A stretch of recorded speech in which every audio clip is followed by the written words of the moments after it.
Hello everyone, welcome to my channel. In this video, we are going to solve 5 times 5 power minus x equal 4 and we have to find the value of x. So let's start with today's video solution.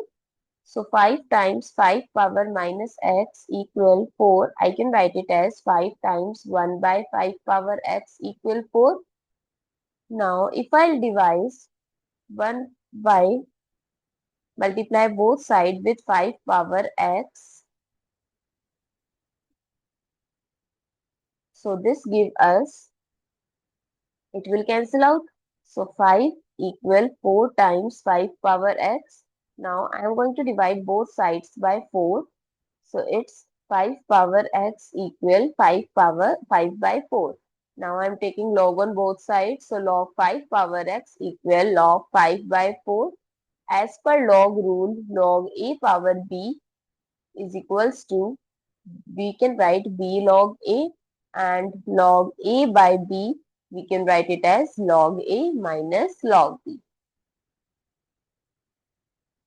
So log 5 power x, we can write it as x log 5 equal log 5 minus log 4. Now if I'll divide both sides by log 5, so this will cancel out. X equal log 5 by log 5 minus log 4 by log 5. So it will cancel out. X equal 1 minus log 4. We can write it as 2 square by log 5. So x equal 1 minus 2 log 2 by log 5, or x equal 1 minus 2 log 2 with base 5. I hope it's clear and you find it useful. So don't forget to share your feedback through like, share, comment and subscribe to my channel. Thanks for watching. See you in the next video.